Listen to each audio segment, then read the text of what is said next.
So today we're gonna talk about the movie recommender for the big data analytic final presentation. Firstly, we can talk about the motivation.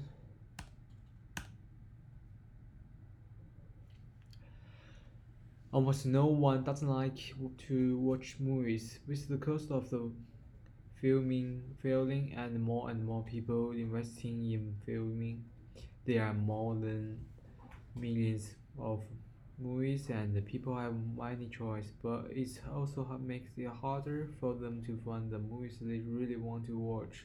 Imagine working harder for a week just want to watch a movie, immerse yourself in it, and stay away from the hustle and bustle of the world, but buy the movie will ruin it all.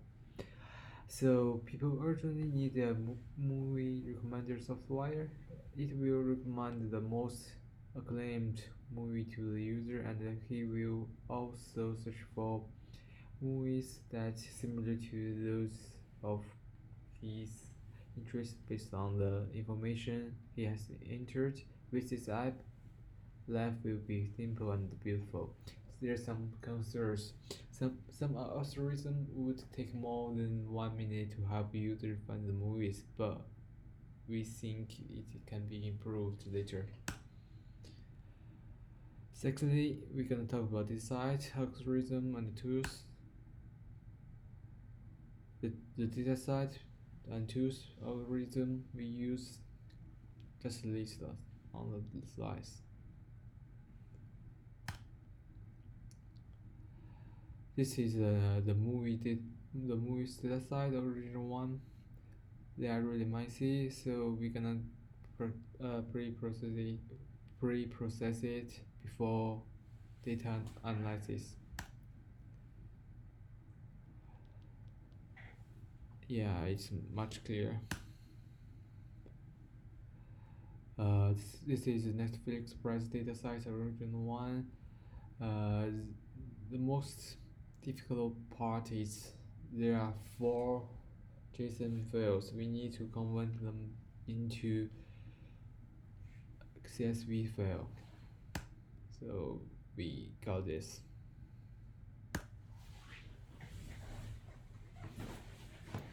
Next, I will talk about the algorithms we use to implement the whole system. First, this table shows how our functions are designed to fit our objective for the dataset. There are two major user type, new user and old user, and there are two info we can obtain from the dataset, the user info and movie info. For new user, there's no info about them, so we can recommend movies based on the weighted rating for them. This algorithm is used on the whole dataset. And for the old user, we have some knowledge about their taste for the movie, so we can recommend new friends based on the user similarity between them. Also, we can recommend movies based on these similar users. Uh, in addition, we can recommend the movies based on the overview similarity between the movies and the cast similarities between the movies. First is the weighted rating algorithm. This method is used to um, for giving a global recommendation for new users, which is used on the entire dataset. And the result is showing as a figure, and the error is pretty high here, but it's very quickly to execute. The second is the user similarity analysis. It is responsible for finding the friends for a given user in the format of a list of the user IDs. Also, we can give some fun movie recommendations based on the users we have found using the cosine similarity calculation between the vector representation. It is very time consuming since the cosine similarity functions will take a lot of time to calculate. Third one is an overview similarity calculation. Um, while it also uses the cosine similarity, it will first process a TF-IDF text analysis to gain the representation vector of the movie's overview. It is faster since the overview vector can be quite simple. The result is shown as the bar chart. Um, the similarity on the cast, director, and the general is more time consuming. First, we need to generate the representation vector by considering that these three elements will have different level of impact on the whole general result of the movie. For example, we believe the directors will have the most impact and the cast may have the least impact.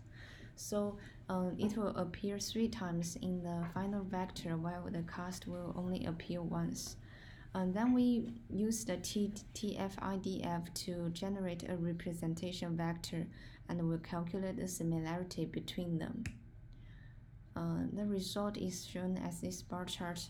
It is more time consuming than the overview vector, but it gives a totally different way of recommending. And finally, we also test the deep learning method.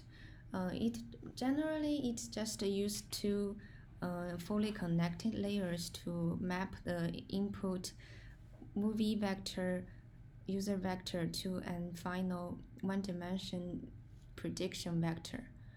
It is most accurate since it only has the error of 0.9, but it is more time-consuming than the first method.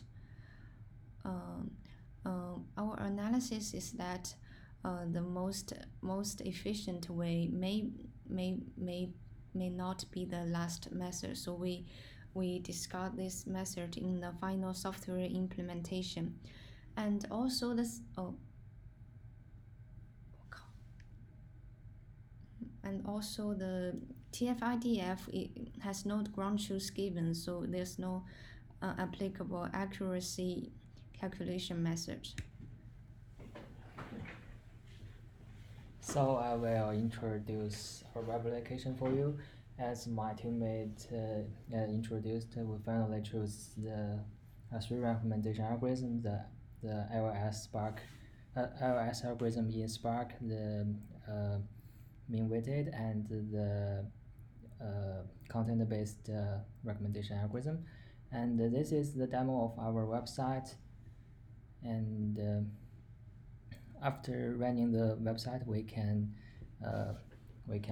log into our web page. And if the user do not log in, it will just show the 12 movies with highest weighted mean. And the users can click into the movie and see its overview, see its actors and the directors and its basic information. And the user can also see the movie rating distribution. It is implemented by D3.js, and the user can also add his own review. And if the user click the sign up button, our web page will let him to give some rates of the movies we get from our database, so that we will have the user's information and we can recommend the movies for this specific user. And after login, the user can choose to see the recommendation result, and it will take about 1 minute. And in the login page, the user can also see his rating distribution. And after click the view, it will take about 1 minute. I will pass this And you can see that in our backend, it is computing the LS similarity. After computing, it will show the results, and the first part is from Spark ALS. The second part is the doing the cosine similarity based on movies overview, and the third part is the top movies based on movies ratings, and we will recommend 5 movies for each algorithm. And the user can also click into any movie shown on the page. And that's our project. Thanks for listening.